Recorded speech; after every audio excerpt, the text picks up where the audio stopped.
Olá, eu me chamo Elaine Luz, minha colega se chama Casimária Silva e nós somos alunas do curso de Licenciatura em Letras, Língua Portuguesa e Literatura de Língua Portuguesa da Universidade Federal do Piauí, campus Senador Elvídio Nunes de Barros.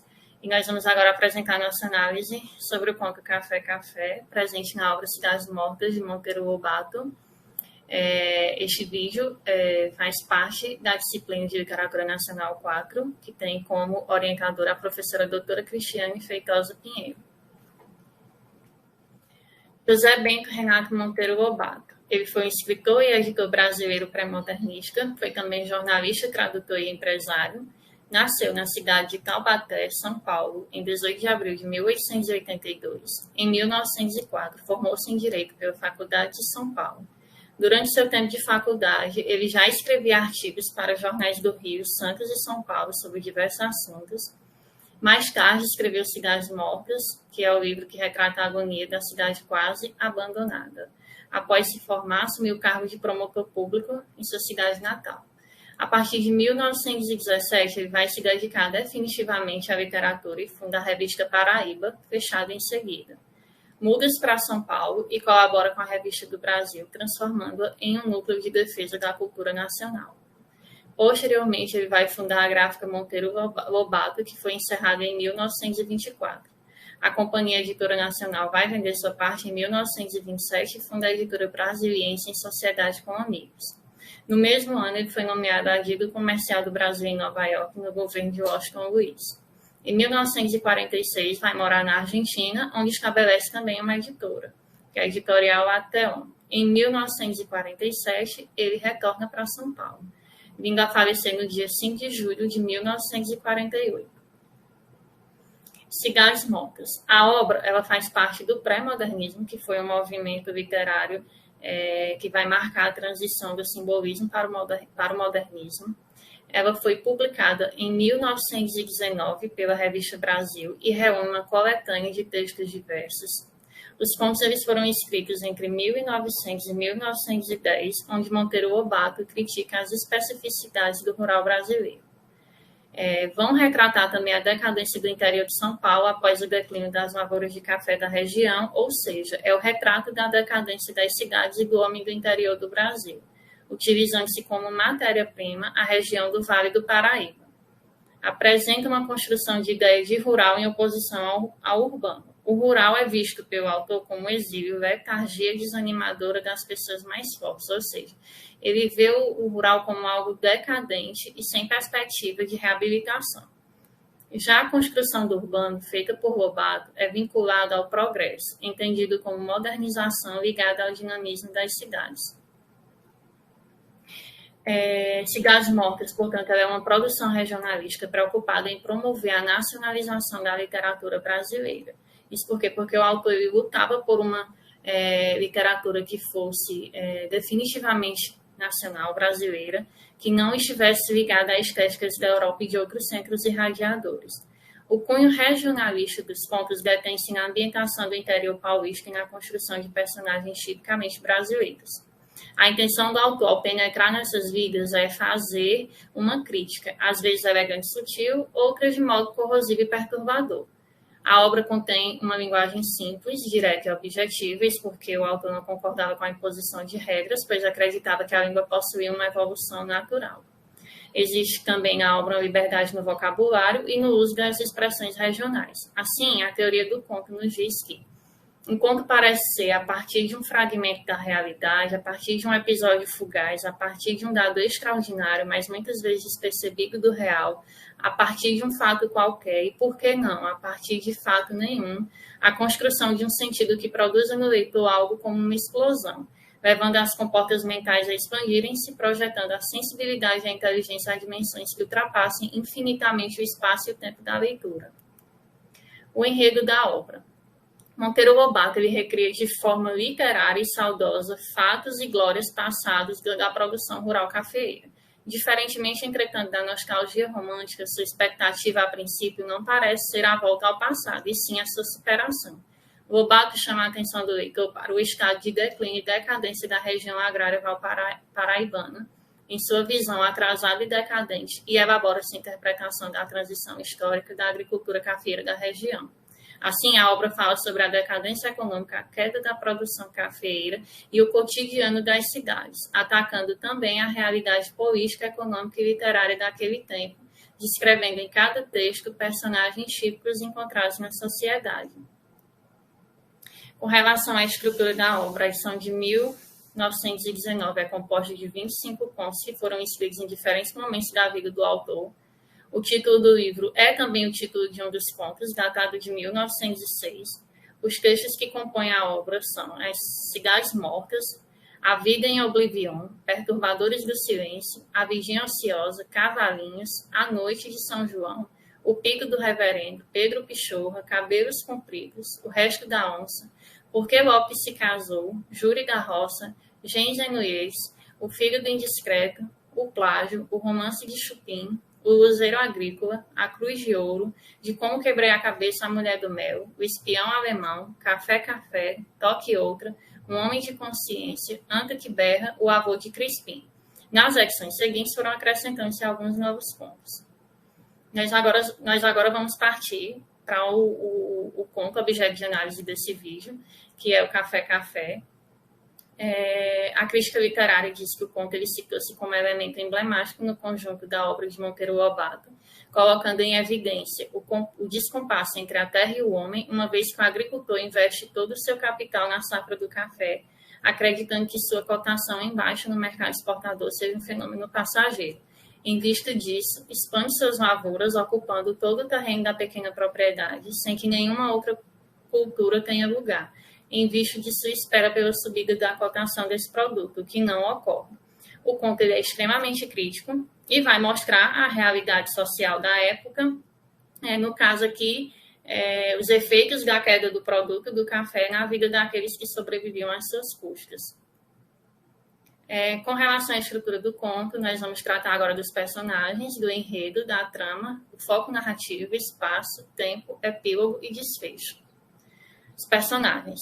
Nós temos como personagem o Major Mimbu e o Crispim da sua fazenda. As características do personagem é a teimosia, a rigidez e a incapacidade de analisar os fatos concretos da realidade, como presente no seguinte trecho da obra, que o Major é uma pedra, um verdadeiro monólito que só cuidava de colher café, de secar café, de beber café e de adorar o café.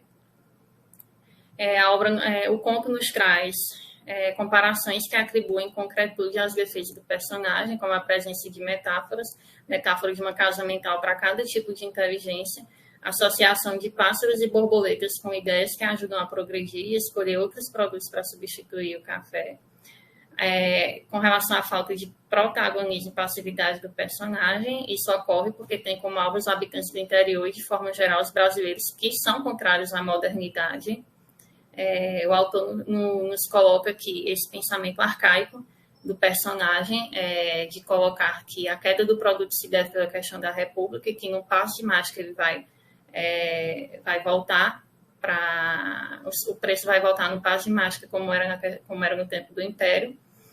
Nos mostra uma crítica política com relação ao não querer o progresso do país. Apesar de ser uma situação trágica, a teimosia e a cegueira do Major Mimbuia são defeitos que o enfraquecem e trazem comicidade ao texto.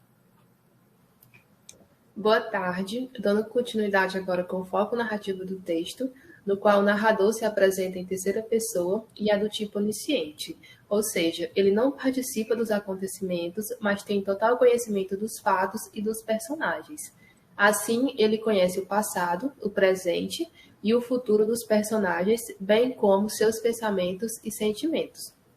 Dessa forma, ele vem apresentar dentro da narrativa o arquétipo de um fazendeiro ultrapassado da virada do século XIX, que enfrenta dificuldade de acompanhar os novos tempos e adaptar-se às novas ideias e os novos conhecimentos. Como é descrito no seguinte trecho: o café não baixa, e se baixar, sobe de novo. Vocês não entendem dessa história, e depois, olhe, eu não admito ideias revolucionárias em minha casa. O fazendeiro era um monarquista com ideias conservadoras, nas quais não aceitava a nova realidade que estava inserido. Assim, O texto narra de forma cômica o declínio do fazendeiro que não consegue aceitar que já é hora de parar de insistir na produção de café por acreditar que um dia as coisas melhorariam e que o preço do café voltaria a subir e se estabilizaria. Espaço, tempo e trama. A narrativa, ela se passa numa cidadezinha genérica, em um tempo indeterminado, o qual se apresenta como um relato. De forma engraçada, o texto narra o declínio do fazendeiro Mibuinha, que não consegue aceitar que já deve parar de produzir café. Para Mibuinha, a causa que explica a queda do preço do produto era a República. Dessa forma, na esperança que os preços melhorariam, ele insistia constantemente na produção do café, não aceitando novas ideias e se colocando em posição contrária aos novos tempos. Nessa luta diária, o major enlouquecia e a situação só piorava, até chegar ao ponto do velho perder grande parte da fazenda, de seus funcionários e até mesmo a sua morada. Epílogo e desfecho. Ao final da narrativa, concluímos que a neurose doentia e a degradação do Major Mibuinha em face à ideia fixa de cultivar somente o café pode indicar um germe da loucura.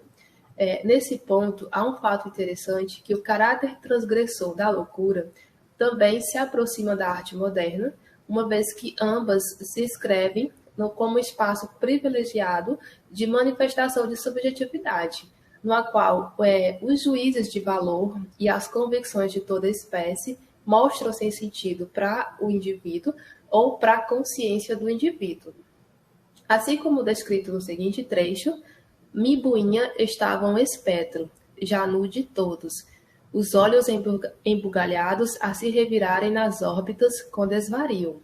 Um espectro sem carnes, só pele calcinada e ossos pontiagudos. Mas quando a boca se abria naquela barba hirsuta, o que vinha era uma coisa só. Há de subir, há de subir, há de chegar a 60.000 réis em julho. Café, café, só café.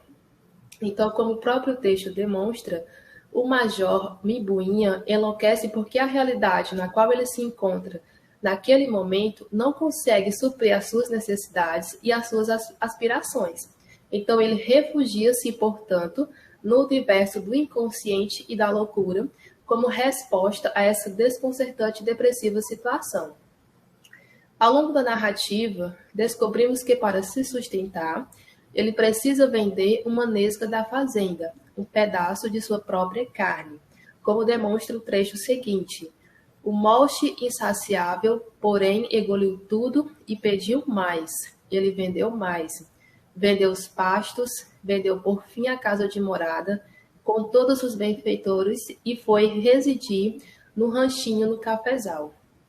Com a situação extrema da crise do café e com a teimosia do major, ele acabou perdendo seus funcionários, pouco a pouco foi perdendo as suas terras, os seus pastos e até mesmo sua morada. No entanto, em nenhum momento ele perdeu a convicção e a teimosia de que um dia o preço do café voltaria a subir e de que um dia o café voltaria a ser a sua principal fonte de renda.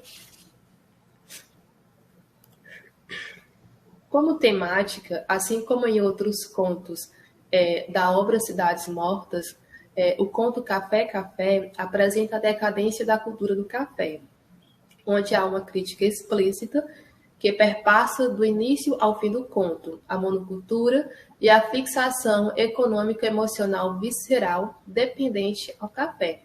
Nesse caso, o personagem do major, do fazendeiro, era com certeza um retrato da realidade de muitos fazendeiros daquela época, uma vez que o café foi a principal fonte de renda de muitos.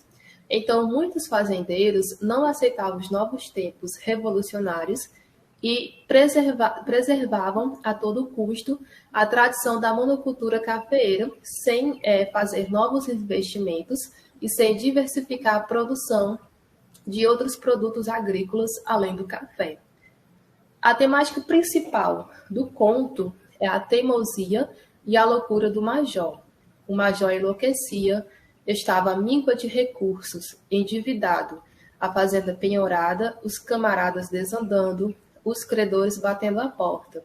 Já ia para 3 anos que o produto das safras não bastava para cobrir o custeio. 3 déficits sucessivos devoraram-lhe as economias e estancaram as fontes. Mas o velho não desanimava. O café estava um brinco, sem um pezinho de capim.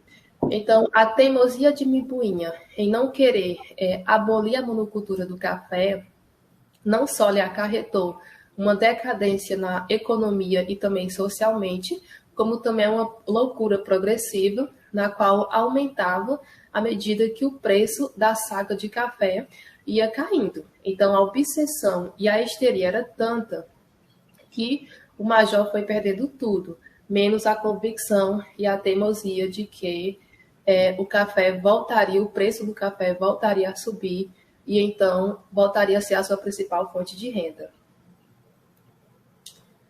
Essas são as nossas referências. Gostaríamos de agradecer a atenção por terem assistido o vídeo até aqui. Fiquem bem e ótimos estudos. Até mais!